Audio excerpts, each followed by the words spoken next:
uncover the truth that lies within our blood someday. As of now, we must focus on the upcoming menace. Yes, and we'll do that together. Let's go back to the Empress. Her full potential. Wow, I did not see that coming at all. I did not.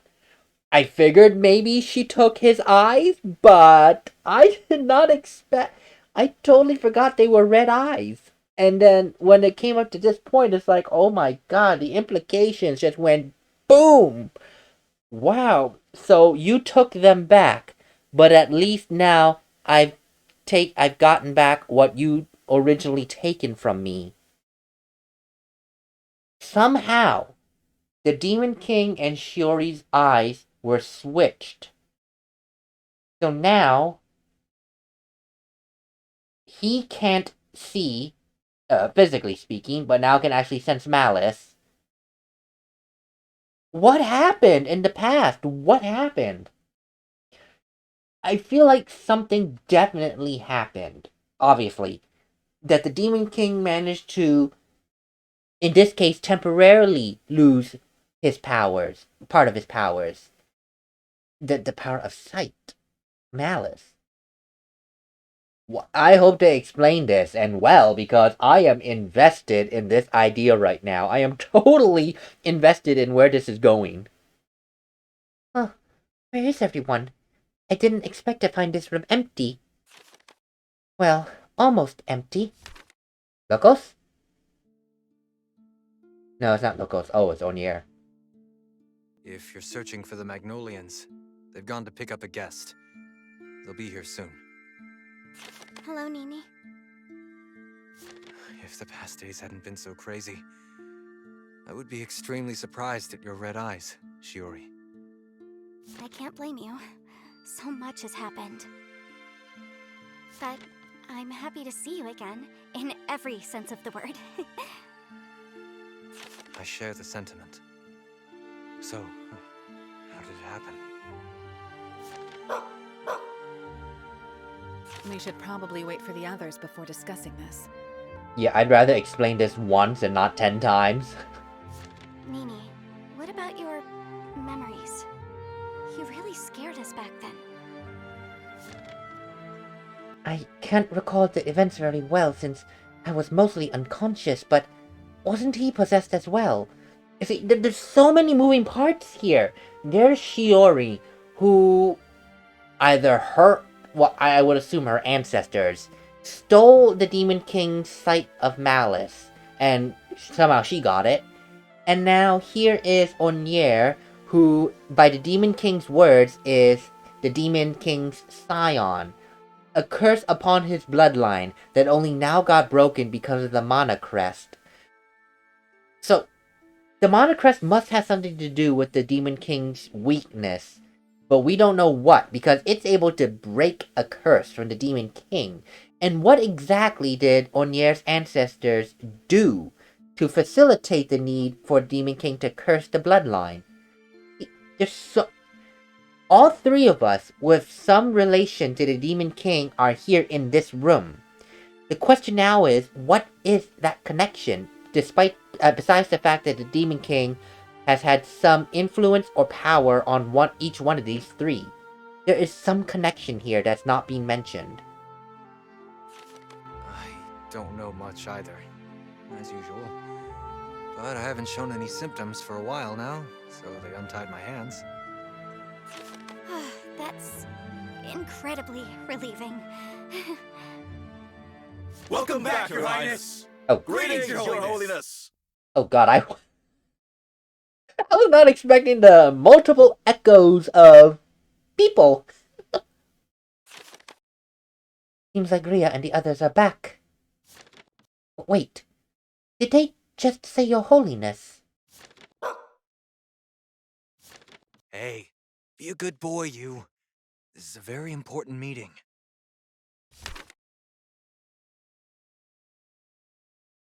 The Matriarch is here. Yo, everyone. Sorry for keeping you all waiting.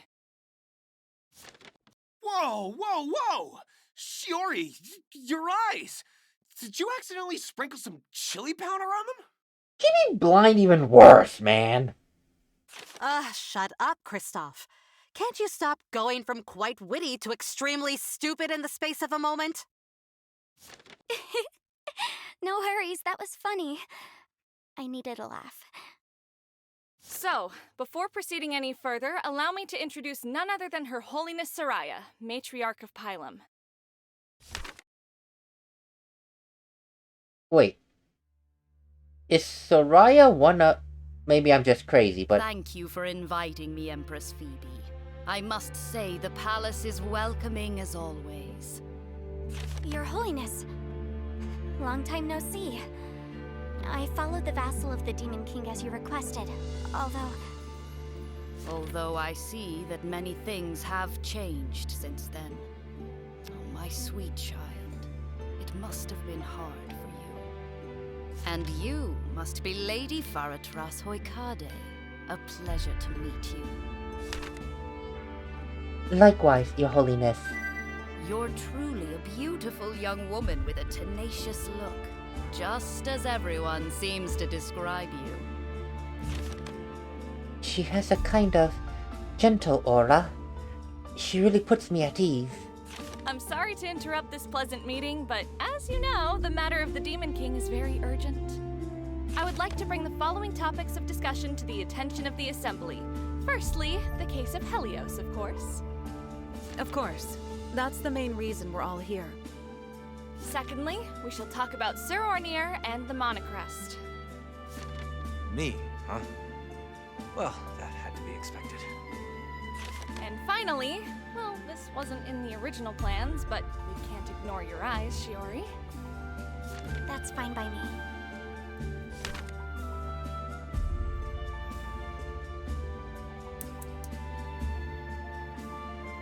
We took some time to collect our thoughts and exchange preliminary info.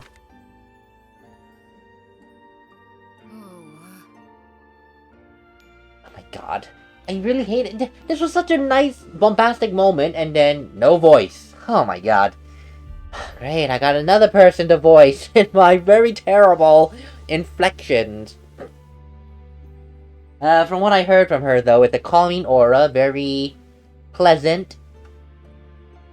We are ready to begin, and I would let Lady Faratros decide the order of business. Is there any topic you'd like to discuss first, my dear?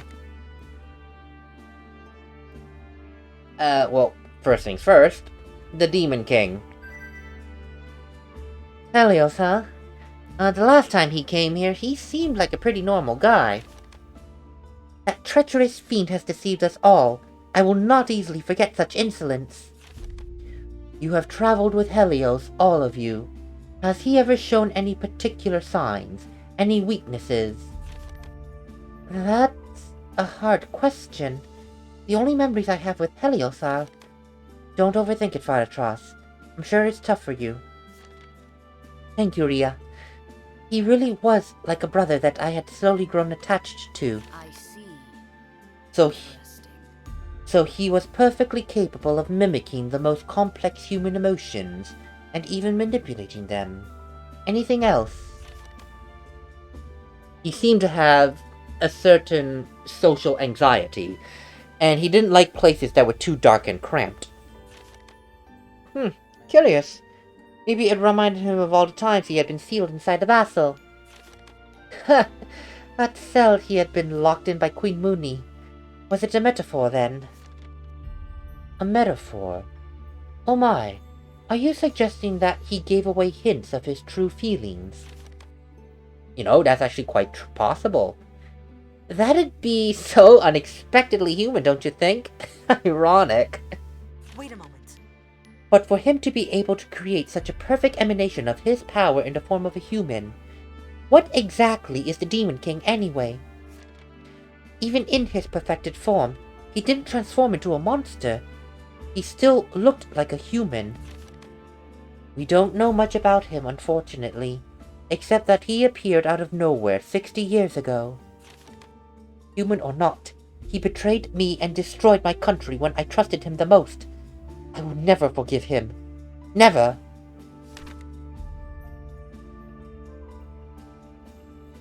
Anyway, it seems that point is clear enough. What else should we be discussing next? Well, how about Sir Onier and the Mana Crest? I'm the first one who'd like to know more about myself and this Mana Crest. Was this a gift from you, Your Holiness? Oh, my unfortunate child. I've heard about your circumstances. You really don't remember, do you? I'm afraid I don't. Forgive me. It's alright. It's only fair that everyone here knows the truth. Matriarch, if you may. The Mana Crest is a special artifact created by none other than the Cult of Amaranth. The Cult of Amaranth? Oh, don't misunderstand. The Holy Swords have a duty to rid Pylum of the cult's nefarious presence.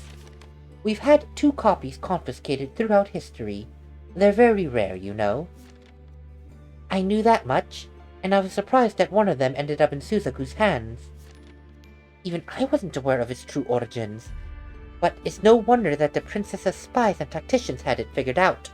You know, I didn't think that it was a product of Amaranth, but I knew they were making or trying to make Mana Crests. That I knew for sure. Remember way back before, right before the Demon King started getting loose. Right before then, we learned about that at the fortress.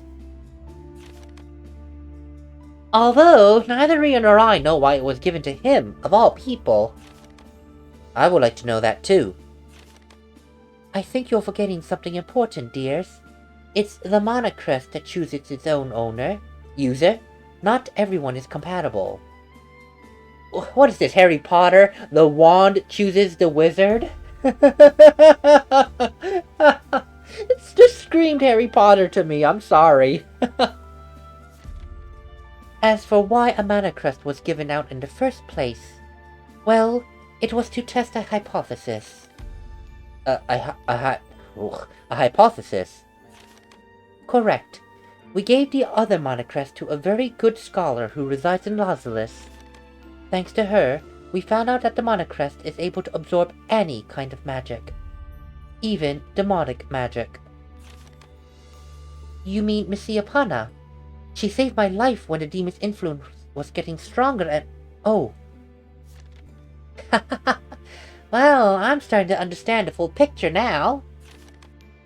One of the reasons it was so effective is because Iapana's Mana Crest absorbed some of the power of the Demon King. So our theory was right. And what happened to that Mana Crest? It shattered, after expending all the magic accumulated for years to amplify mine, and trying to absorb the demonic magic. Oh my. It appears it was a failure after all. But at the least we've confirmed that it can work, under the right conditions. May I ask why you're so interested in a Mana Crest, Your Holiness? So it can absorb even demonic Remember, that when we battled against Helios, someone said it's like he has a magical barrier around him. So under the right conditions, a Mana Crest can effectively make him vulnerable. Okay, the pieces are falling into place as to how we can take him down. It's just, he's still gonna be strong. But we have a means in which to try taking him down. What about this? Isn't it obvious? If the Mana Crest can absorb even demonic magic, and the soul of the Demon King is made of pure energy, we could eventually seal that foul being inside the sacred stone, rather than a holy body, human body. Quite an interesting solution to this never-ending problem for sure. It would also keep Faratros out of harm's way. Okay, that feels like a take from the Sacred Stones. Remember how at the end spoilers for Sacred Stones, Fire Emblem, how they used a Sacred Stone to seal part of the demon's magic in order to effectively fight him, and then seal him away. So this is going to take the Sacred Stones route right now. I assume that's the true reason why you sent Shiori and Suzaku to Hoikare? My sweet child. You are mostly correct. We wanted to make sure that Lady Falatros wasn't involved in Amaranth's plots as well. I know it's not worth coming from someone like me, but I'd have appreciated it if the Church had shared its intentions before involving Falatros. Thanks for always being so nice to me, Ria. It warms my heart in this difficult moment. It was for the greater good. And of course, if she was part of Amaranth, we would have only alerted her of our plan, right? That's understandable. Please, don't worry about it, Your Holiness Soraya. If the Monocrest can really seal away the Demon King, then I might be the last vassal in history. There's still a faint hope for mankind. We have already clarified 2 points now. How marvelous. Now, there is only one more to go. Shiori's eyes. Understood. I will tell them everything, Falatros. I've lost my power to sense malice, and in return, I've got these eyes. An interesting phenomenon, don't you think? How'd it happen? At the end of the battle against Helios, he was hit by a strong light. A reaction, to use his own words. Oh, my. Shiori, my sweet priestess, can you confirm that that's when this exchange happened? Yes, I think so. Red eyes, So does that make you a Hoikarian royal, too? That's the mark of our peculiar magic power. The unrefined mana within our bodies turns our eyes red before we're even born. Oh my. For Shiori to gain eyes of that color now, it must mean that Helios had stolen that magic from you somehow. So it seems, Your Holiness, but I don't know when that happened. Could you and Falatros be siblings by chance? It's not something I would completely rule out. Hey, isn't that good news though? You used to suffer a lot due to that power of yours, and now you can even see. I'm not sure of that, Kristoff. Everything is so new to me. If a person's way of life is completely changed in a single day, how can they hope to adapt right away? I can relate to those feelings. In any case, what can we conclude after having discussed these 3 points? I need to put more order to my thoughts, but I don't think that Suzaku poses any threat as of now. That's great, I guess. I fully agree. Dear Suzaku, my most valiant holy sword. It's still unknown why you were under the influence of the Demon King. But one thing we can say for certain. Whatever curse he had cast upon you, it was absorbed by your mana crest. Oh! Didn't Helios say something similar before he escaped? I see. I remember that, yes. Was I saved by the mana crest then? As long as you don't go wild hurting my sis and her friends, I won't have to burn you to a crisp. Phoebe, please. I suppose that unlocking the full potential of the mana crest is the key to solving this crisis. I would say so. And about that, we'll probably need to feed the mana crest with even stronger demonic powers. Obviously, we can't just absorb Helios' soul, because he's probably going to be expecting it. And what if the mana crest breaks? We're going to be really screwed then. This might be our only mana crest left to use. We don't want to get screwed. What kind of demonic powers? Your Holiness, do you mean a strong magical power, but not as strong as the Demon King's? It makes sense. If we trained the mana crest, it could eventually support the weight of Helios' cursed soul as well. Exactly. Which is why we can first strengthen the mana crest by having it absorb the Archdemon's energy. The Archdemons? Something like a Squint King? I heard about them in the previous vassal's reports. Those are... They're the 4 most loyal and powerful servants of the Demon King, who takes these role changes from generation to generation. Who takes these roles changes from generation to generation. Whenever the Demon King awakens, the Archdemons also return. This isn't a threat that we can ignore. This time is no exception. We have received reports of Wow, I totally stuttered so badly there. We have received reports of suspicious demonic activity in 2 regions in particular. Wow. I've been talking for an hour, okay? I have not stopped once, so forgive me. The deserted city of Hanage in Midbar, the town of Tarman in Pylum. Tarman? Uh-oh. Oh no. Even in Tarman? Could it be that there are archdemons there? Most likely, although we still don't know where the other 2 might be. It's still best to leave as soon as possible and investigate.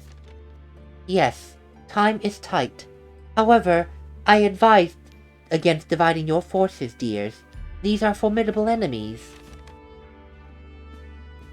What do you think, Vassal? Where do you go first? They're in opposite directions of each other.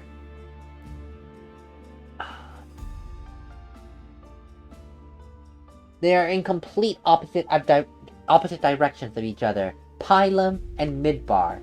Midbar, the desert. Wait, unless I'm insane, isn't Midbar in? Oh God, whatever town we just came from. Lazarus. Jesus. Yeah, if not, then I'm mistaken. But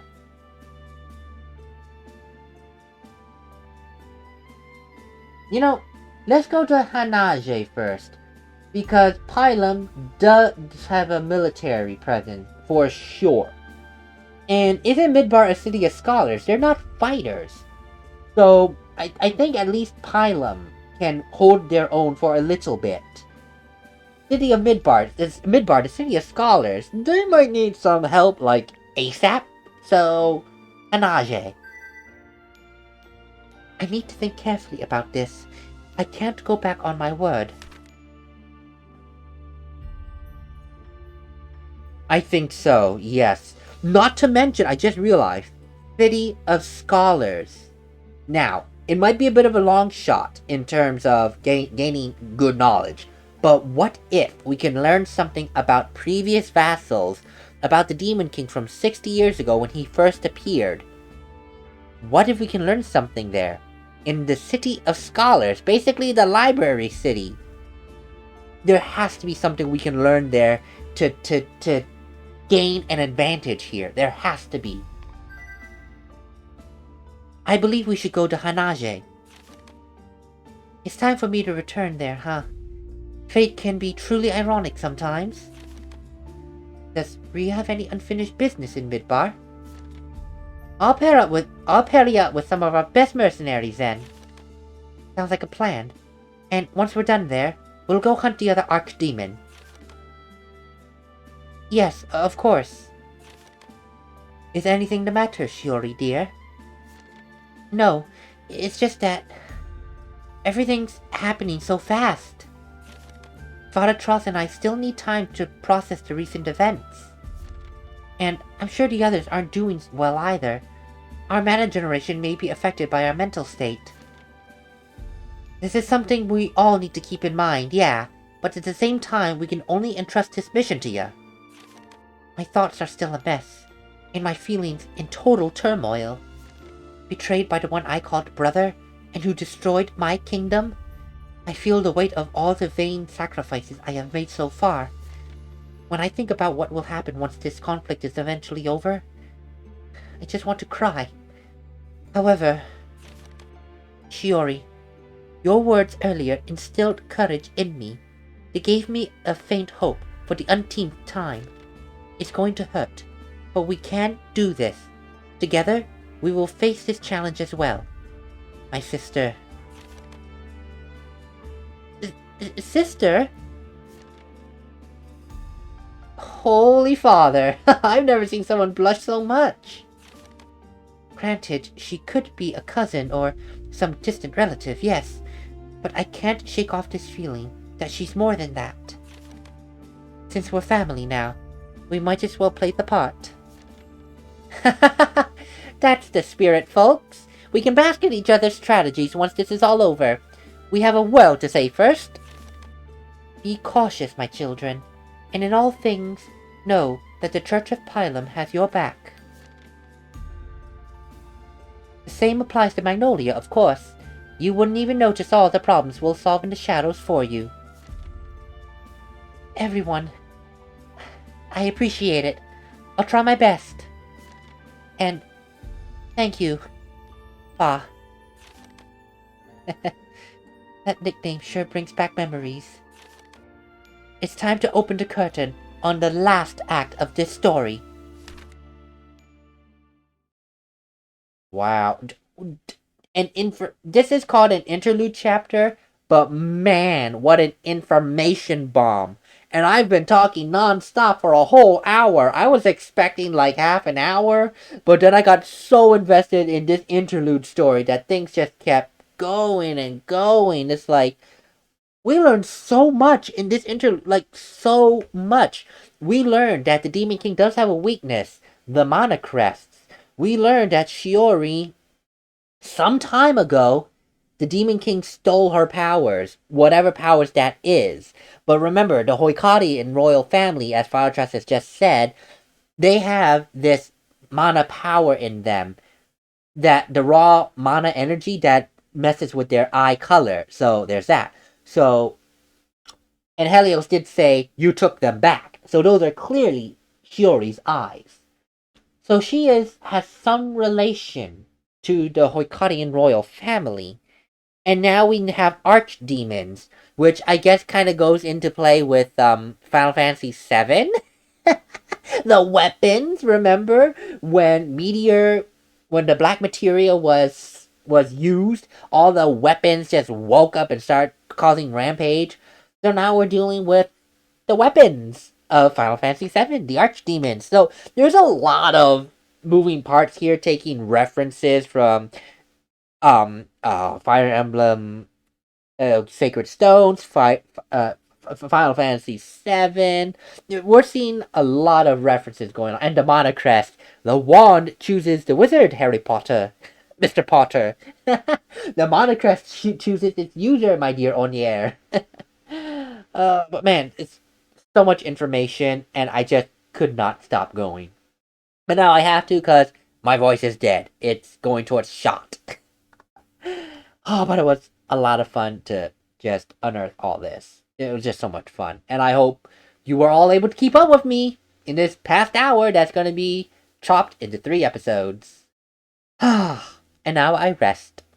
Later, everyone.